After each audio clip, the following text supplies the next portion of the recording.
This is Yokomenuchi Sankyo, Omote and Ura.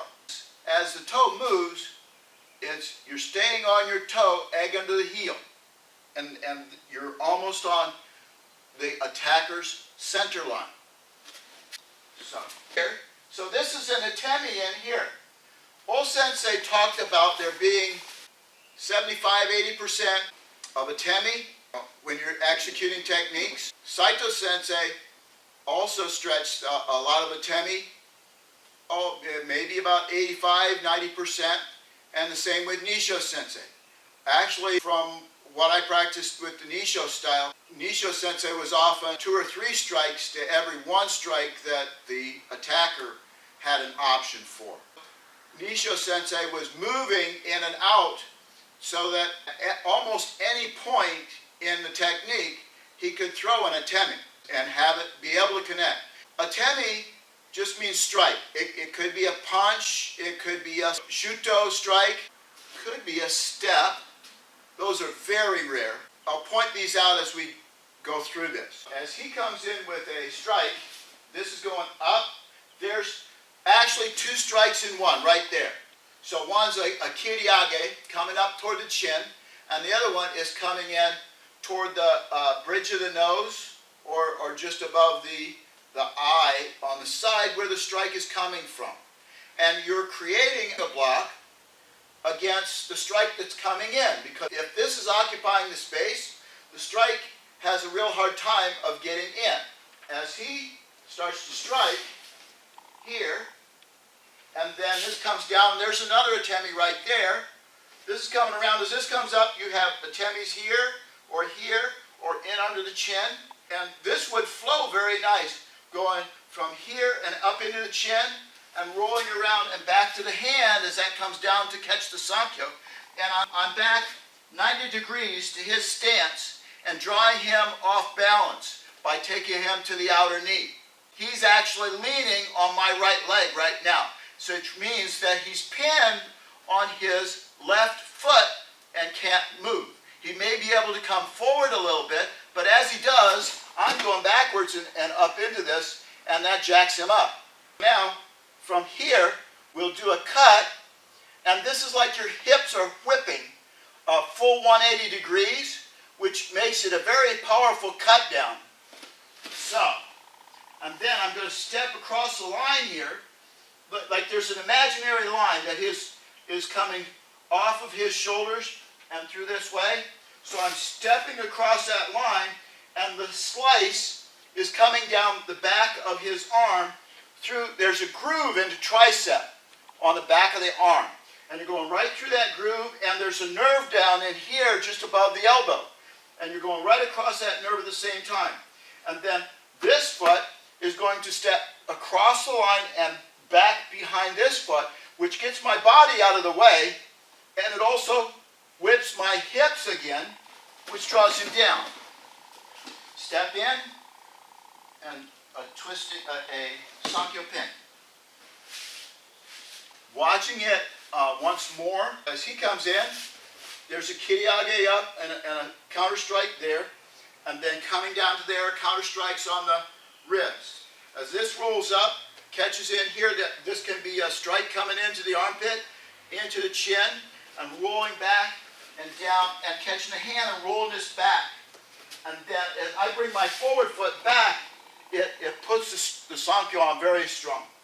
And then as I cross the line and a hip whip, here's a counter strike here, then a second strike coming down on the neck, back of the neck, and then cutting through the tricep as I cross the line here and cut him down this one for an Omote. Then I step up. I've got my right foot forward as he steps in to strike. There's a kiriage and a strike into here, and then counter strike on the wrist. There's enough here where you can go straight into the armpit and then up to the underneath the chin, and then roll back and in here and roll his hand back into your palm. Then if I draw back, it's a very strong Sankyo set. Then if I think like there's a line out from his shoulders, I can cross the line. Here's an atemi up, an atemi back on the back of the neck. None of these have to be really all that hard, and in practice, we never really hit. It's just know where the atemis are at. So there's this, and my hips has changed. And then there's a strike down here. As I step across here, this is going to cut the tricep, and I get out of the way and shoot him by. And then I step up and a pin. That's a Sankyo Omote from a Yokomenuchi attack. This is just one way of doing it. There's block up that sets up the arm here and comes back down. He did that pretty often. This is one that's going up this way and back down. Do that with a sword. So it's easy to see that the sword's coming up here and then slicing carotid as it comes back down. And then this cuts the belly as it goes up. So this coming around here. And then another slice of carotid as this rolls back into here to catch the Sankyo. And then coming back up toward the chin. Yokomenuchi Sankyo Ura. Left foot forward. So kiriage and a counter strike there. Back. So I'm on my toe. My right calf is against the left calf. And there's an impact on either side of the wrist. As this comes up, I'm stepping into the toe.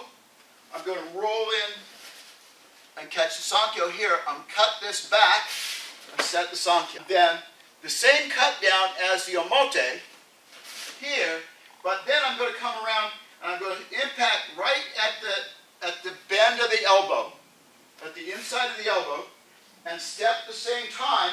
So I'm trying to coordinate the strike.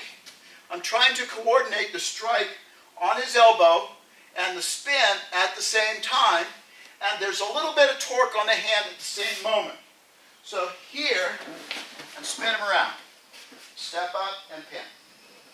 Looking at this from a little bit different angle. There's the kiriage up and a counter strike in. Down into there. Coming up and around. There's the strikes into there. This is coming in from the bottom. And then cut the hand back with your shuto and set the Sankyo. And then stepping across the line to cut him down. This is coming down, and you're going to impact on this, and you're going to go around in behind, spin the Sankyo down.